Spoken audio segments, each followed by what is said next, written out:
Hi, I'm Cindy and welcome back to my channel. Today I am doing an interview with Scott Turner, and he is an LMFT, and he's going to tell you a little bit about why go to therapy, what techniques exist, and a few more things like that. Hi, So Cindy. Scott, how you doing today? I'm doing great. Thanks for asking. It's good to see you. Good to see you too. So tell me a little bit about yourself.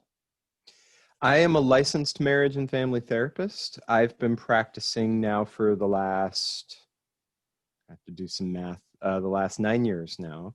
I've worked with a variety of populations, including adults with chronic mental health and co-occurring substance abuse disorders. I've worked with children from ages 4 to 18, and I currently work with adults and families, most of people who have anxiety disorders, depressive disorders, and sometimes psychotic disorders and things like that.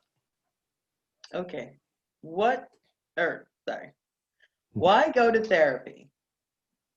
Well, a therapist is there to collaborate with a person in figuring out solutions for different things that might be troubling them. It can range from somebody's having extreme depression, somebody's having extreme anxiety, somebody's having suicidal thoughts. Those are some of the more typical common reasons why people go to therapy. But I also see people who are trying to figure out where they want to go in life, what paths they want to take, what choices they want to make. So it can range from anything from solving mental health issues to, making decisions. Okay. What techniques exist? There are a lot of different techniques. Some of the more common ones are, for example, is cognitive behavioral therapy, which takes a look at the sort of thoughts and beliefs that we have and works on trying to shift them so that they are more reflective of the way things are as opposed to really distorted. The theory being that if you have a really distorted thought process, it could lead to depression, it could lead to anxiety. There are a number of other different methods. One's called dialectical behavioral therapy, which has a heavier emphasis on mindfulness. One method of therapy that I've recently trained in is called EMDR, which stands for eye movement desensitization and reprocessing. I know it's quite a mouthful, but it was designed to work with people who have experienced trauma. And EMDR helps the brain heal itself from the traumas so that people can move on from the past. And then there are a lot of other different methods. Some of them are focused on emotion. Some of them are focused on accepting what's going on in your life. Some of them are focused on family issues. Some of them are focused on couple issues. It's a pretty broad spectrum of different methods of treatment. Okay. So which techniques do you most commonly use? Well, currently I'm using a lot of techniques from EMDR, and the two varieties of techniques that we use in EMDR are resourcing, which helps a person develop different coping skills and helps a person take strengths that they have in one area and apply them to areas where they're struggling. And then, of course, the reprocessing part, which is where we target traumatic memories that have occurred in the past. And we do some specific therapeutic techniques. One of the more famous ones is that people will move their eyes back and forth as I move my fingers like this. And that allows the brain to start to heal the past traumas so that people can move past those experiences. I also do a lot of CBT skills, various things to help people develop a new perspective or a healthier perspective on the way they're looking at themselves or their lives.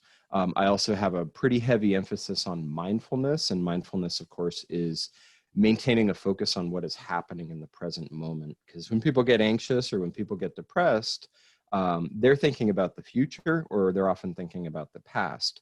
They're not focused on what is going on right now in this moment. And most of the time, what's going on right now in this moment is actually, it's pretty calm, really not much happening. So people are worrying about stuff that could happen in the future. Mindfulness brings them back to what's going on right now. I have a question that I've often wondered, that do dreams actually mean anything? Like, you know, how people will talk about their dreams in like fake TV ones, and like like, and I've never actually had that come up in therapy at all. So dreams, do they actually mean anything? Sure, of course they do. Yeah, I mean, dreams can go all over the place in terms of what they mean. Sometimes, you know, you dream about showing up at school without your pants on, and that's usually about anxiety. Dreams about falling can often be about anxiety. Sometimes dreams can be a lot more complex than that. And the way I typically explain dreams to the clients I'm working with is that dreams are kind of like the night crew coming into the store at the end of the day, cleaning up the floors, putting things back on the shelves, getting everything ready to go for the next day. And, you know, to use that analogy, what's happening is your brain is looking at what happened the day before or what's been happening over the last couple months or weeks, the you know, the more important themes in your life and the issues that you're having, and it attempts to process them and make sense of them so that when you wake up the next morning, everything's fresh and ready to go. And of course, sometimes the dreams can be more profound. They can touch on a lot of deeper issues. We find that when we do EMDR trauma work, a lot of times people will start dreaming more, especially about the past, you know, past experiences that they've had. So dreams can yield a lot of useful information. But you know, sometimes they're just really silly and we don't really know what to make of them. Okay. Next question. Why do some therapists give homework and others don't? Some of it depends on the different approach that the therapist is trained in. For cognitive behavioral therapy, it's very heavy on homework. And the idea with the homework in cognitive behavioral therapy is that you're not going to get better unless you're continuously working on it. I've never been the sort of therapist who gives people homework because in my experience, people don't do it. So it just kind of seems like, why am I going to give people the homework if it's not going to get done? So a lot of times people will come in if I try to give them assignment and they'll feel kind of sheepish and a little bit guilty about it. And so I've just concluded, you know, maybe we don't do that. Maybe you don't worry about giving homework.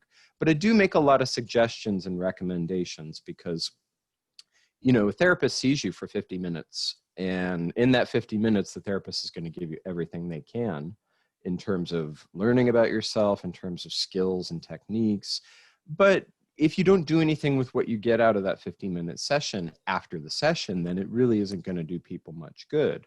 So I give suggestions for people on what they can do. And I sort of trust that they want to change enough that they're actually going to try those things and make them part of their daily habits. Okay. What's in therapy notes? Because, you know, you always see on TV where like the therapist is doodling all over the notes and stuff like that. And honestly, I think that one needs to be dispelled because, like, you know, you would think that the time that you spend is important. Mhm. So So, who needs them and who has access to them? well, there are two different kinds of therapy notes. There is the note that the therapist is taking when they're sitting with you. And I'm not a heavy note taker. I've started taking more and more notes when I do EMDR because it is really helpful to have the information present that gets shared during EMDR reprocessing. But when I'm not doing that, I'm not a heavy note taker because I find it's much more important to stay focused on the moment and the conversation. And some clients will tell me that when a therapist is taking notes, it feels like they're not being attended to. But when I do take notes, what I'm putting down is these are bits of information that I need to remember later. So just for example, I see between 18 and 20 people per week. And that's a lot of conversations. And then in the meantime, I'm a dad and I've got a kid and I'm busy. So if I don't write certain things down, I don't remember them. So part of the notes is just making sure I remember important bits of information so that I can come back to them later. I'm definitely not sitting there going like, hey, look at this guy. He's a real wahoo. That's not what I'm writing down. It's more just to remember things. The second kind of note is a more formal note that we need to provide to insurance companies. And in that note, we have to list the specific interventions that we used.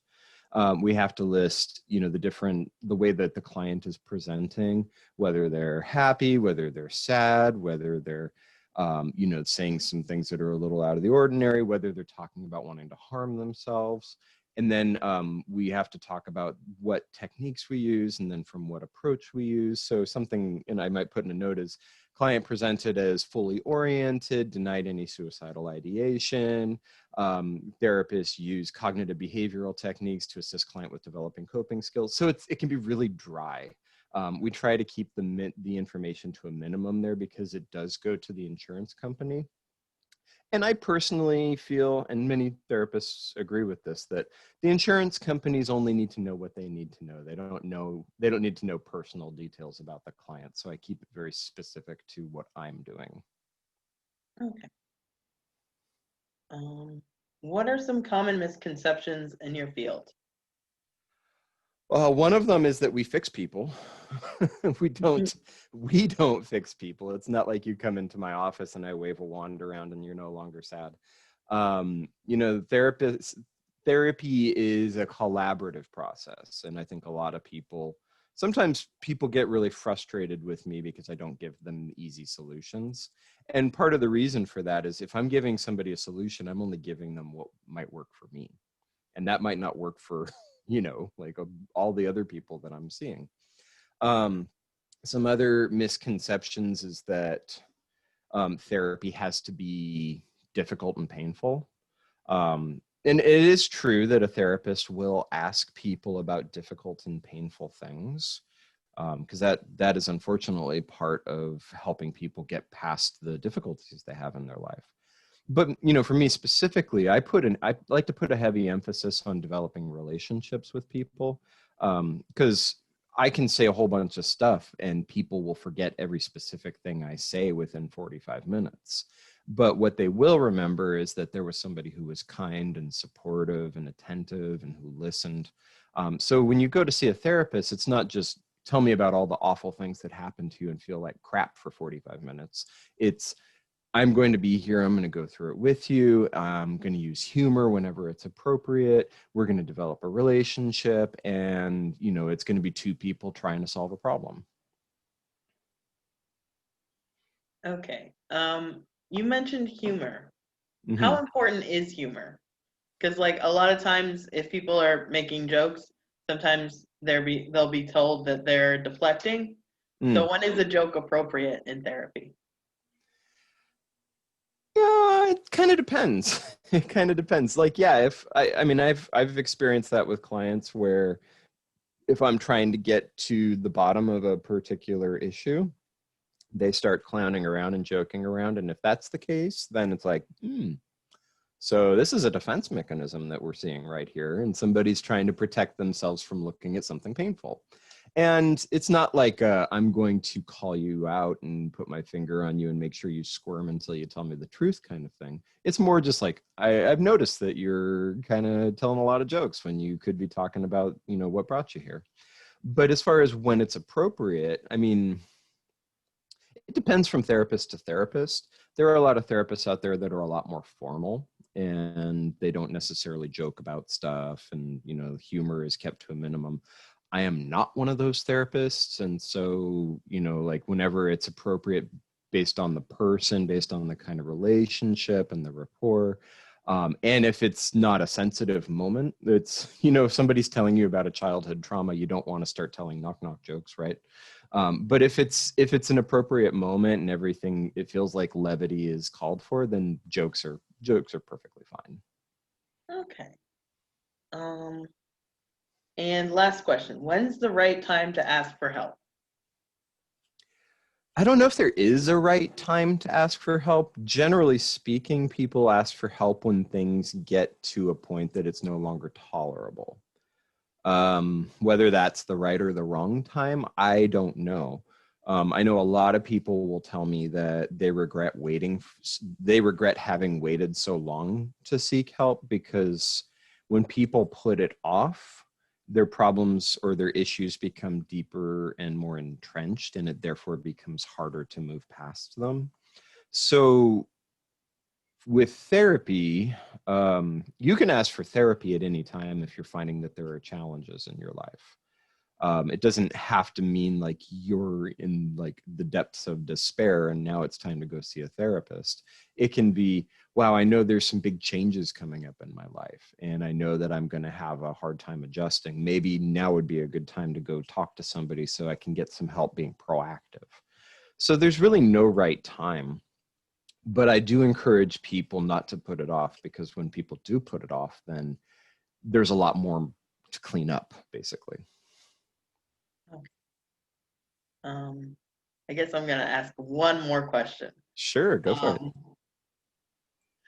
do you think that it's easier to access help nowadays, or do you think that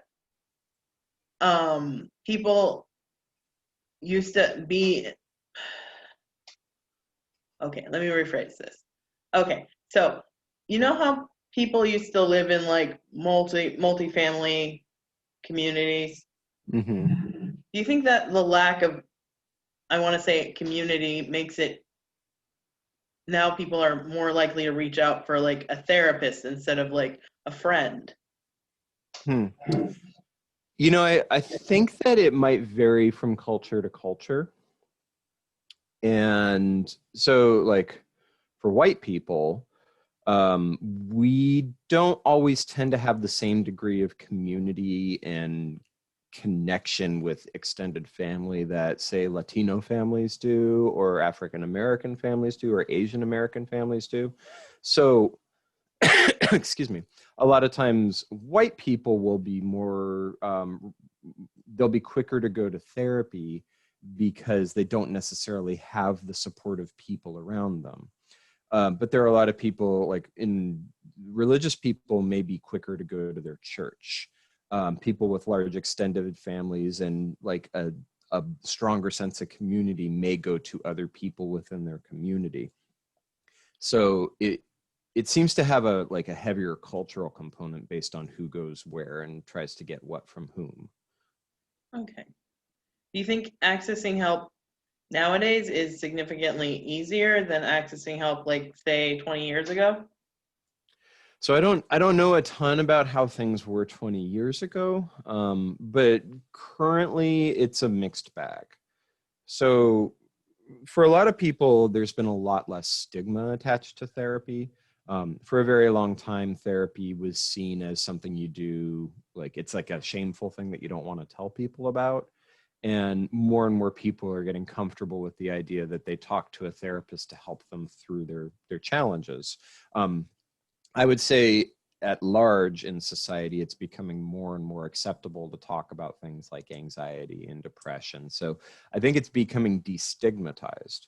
Now, whether it's actually more helpful to get therapy or to access therapy, it sort of depends.